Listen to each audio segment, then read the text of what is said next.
आप अपने mobile phone के माध्यम से प्रधानमंत्री किसान सम्मान निधि योजना के अंतर्गत देश के सभी किसानों को सेंट्रल गवर्नमेंट की तरफ से साल में 6,000 रुपए दिए जाते हैं और अब सरकार इसको बढ़ाकर 12,000 रुपया करने वाली है। इस योजना के अंतर्गत हर 4 माह के बाद सेंट्रल गवर्नमेंट की तरफ से सभी किसानों को 2,000 रुपए की धनराशि डायरेक्ट उनके बैंक अकाउंट में ट्रांसफर की जाती है। इस योजना में आवेदन आधार कार्ड के थ्रू किया जाता है और आपके आधार कार्ड में आपका मोबाइल नंबर लिंक भी होना चाहिए और इसी के साथ में आपकी खेत की खतौनी की कॉपी भी इसमें लगती है। तो चलिए जानते हैं कि घर बैठे प्रधानमंत्री किसान सम्मान निधि योजना के लिए कैसे अप्लाई करते हैं। इसके लिए सबसे पहले आप अपने मोबाइल फोन के गूगल पर टाइप करेंगे पीएम किसान सम्मान निधि। उसके बाद जो वेबसाइट का पहला लिंक आपको दिखाई देगा, इसी पर आपको क्लिक कर देना है। अब यहाँ पर आप देखेंगे आपको 3 ऑप्शन मिलते हैं। पहला ऑप्शन रहेगा न्यू फॉर्मर रजिस्ट्रेशन, दूसरा है ईकेवाईसी और तीसरा है नो योर स्टेटस। तो सबसे पहला वाला जो ऑप्शन है न्यू फॉर्मर रजिस्ट्रेशन, इस वाले ऑप्शन पर आप क्लिक करेंगे। अब यहाँ पर आपको 2 ऑप्शन मिलते हैं। पहला ऑप्शन रहेगा रूरल फार्मर रजिस्ट्रेशन और दूसरा है अर्बन फार्मर रजिस्ट्रेशन। तो अगर आप रूरल एरिया से बिलोंग करते हैं तो पहले वाले ऑप्शन को चूज कर लेंगे और अगर आप सिटी से बिलोंग करते हैं तो अर्बन वाले ऑप्शन को चूज करेंगे। तो इस केस में अभी हम रूरल फार्मर रजिस्ट्रेशन वाले ऑप्शन को चूज कर लेते हैं।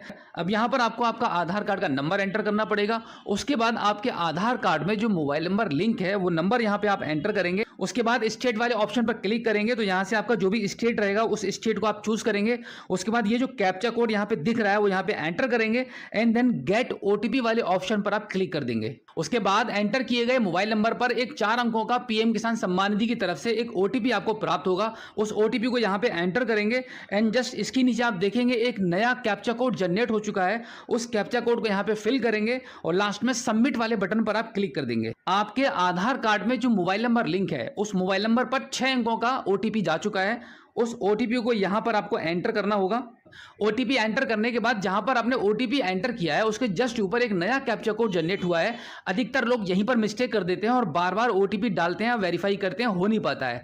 तो आपको जस्ट आधार कार्ड वाला ओटीपी एंटर करने के बाद ऊपर देखना है ये जो कैप्चा कोड यहाँ पे जनरेट हुआ है, इस पुराने वाले कैप्चा कोड को यहाँ से हटाकर इस नए वाले कैप्चा कोड को आपको एक बार फिल कर देना है सही से।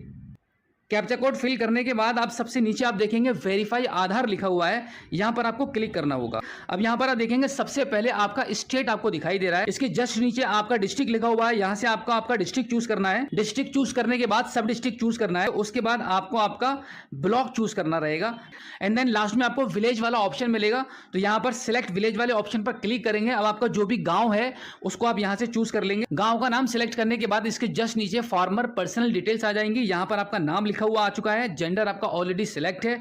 अब यहां पर आपको कैटेगरी वाले ऑप्शन को चूज करना होगा। अब आपकी जो भी कैटेगरी रहेगी उसको आपको यहां से सिलेक्ट करना है एंड देन यहां पर फार्मर टाइप आपको चूज करना है। फार्मर टाइप में ऑलवेज आपको 2 ऑप्शन मिलते हैं, पहला रहेगा स्मॉल और दूसरा रहता है अदर।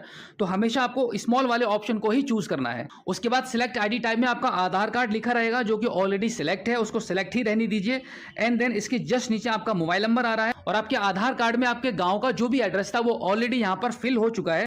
अब इसके बाद यहां पर आपका डेट ऑफ बर्थ आ रहा है एंड देन इसके नीचे आप देखेंगे एक्सेप्टेंस फॉर पीएम किसान मानधन योजना। ये भी है गवर्नमेंट की एक स्कीम है। अगर आप इसको लेना चाहते हैं तो यहां पर आप क्लिक करेंगे तो यस कर देंगे, अदरवाइज आप इसको नो कर दीजिए।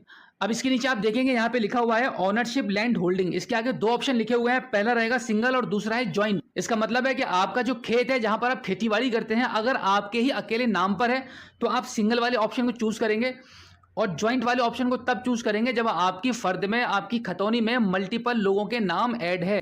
अब इसको थोड़ा सा ऊपर की साइड में स्क्रॉल करेंगे तो आप देखेंगे यहाँ पर आपको आपकी जमीन की डिटेल्स को एंटर करना पड़ता है, जैसे कि आपका खाता नंबर, सर्वे या खसरा नंबर, एरिया, आपका खेत कितने एरिया में है और उसके नीचे आप देखेंगे यहाँ पर आपका लैंड ट्रांसफर स्टेटस आपको बताना होगा कि आपकी ज़मीन जो आपके नाम आई है वो 2019 से पहले आई है या 2019 के बाद आई है। उस वाले ऑप्शन पर आपको चूज़ करना पड़ेगा एंड देन यहाँ पर आप देखेंगे लैंड ट्रांसफर डिटेल्स वाले ऑप्शन पर क्लिक करेंगे तो यहाँ पर आपको ये बताना होगा इसके लिए आपकी जो जमीन है वो आपके नाम कैसे आई है। तो इसमें से जो भी ऑप्शन आपके लिए सूटेबल रहेगा, जिस प्रकार से भी आपकी जमीन आपके नाम आई है उस ऑप्शन को आप यहां से चूज कर लेंगे। जैसे कि हमने यहां पर डेथ ऑफ फादर वाले ऑप्शन को चूज किया है। अब इसके नीचे आपको ये डेट बतानी पड़ेगी कि कौन सी डेट में ये जमीन आपके नाम ट्रांसफर हुई थी। उसके बाद आप देखेंगे यहाँ पे छोटा सा लिखा हुआ है पट्टा नंबर /RFA। यहाँ पे आपको 2 ऑप्शन मिलते हैं, यस और नो को। यहाँ पे नो वाले ऑप्शन पर ऑलरेडी टिक है तो आप नो वाले ऑप्शन पर ही रहने दीजिए एंड देन जस्ट इसके नीचे देखेंगे आइडेंटिफाई ऑफ प्रीवियस ऑनर, यानी कि इससे आपके नाम पर यह जमीन आने से पहले जिस व्यक्ति के नाम पर यह जमीन थी उसका आधार नंबर यहां पर आपको देना पड़ेगा।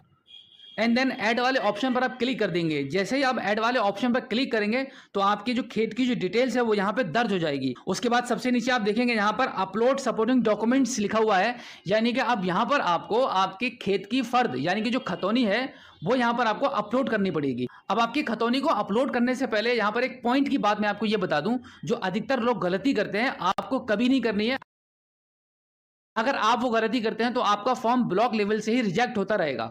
अब आप ये समझ लीजिए कि आपको गलती क्या नहीं करनी है कि आपकी जो खतौनी है वो आपकी तहसील से जाकर आपको निकलवानी है, जिस पर आपकी तहसील की मोहर भी लगी होनी चाहिए। उस खतौनी को आपके मोबाइल से ही स्कैन करके उसको पीडीएफ में कन्वर्ट कर लेंगे और आपकी पीडीएफ का साइज 200 KB से अधिक नहीं होना चाहिए। फाइल को अपलोड करने के बाद जस्ट आप सेव वाले बटन पर क्लिक कर देंगे। अब आपको लगभग 15 दिन तक का वेट करना पड़ेगा, क्योंकि आपके पीएम किसान सम्मान निधि एप्लीकेशन को 3 लेवल से अप्रूवल मिलता है, ब्लॉक लेवल, डिस्ट्रिक्ट लेवल और स्टेट लेवल। उसके बाद आपका पीएम किसान सम्मान निधि का बेनिफिशियरी क्रिएट कर दिया जाता है और जब भी अगली किस्त आएगी तो उस टाइम आपको बेनिफिट मिलना शुरू हो जाएगा। अगर आपका अभी भी कोई सवाल है तो इस एपिसोड के एंड में आप हमें फीडबैक के माध्यम से बता सकते हैं।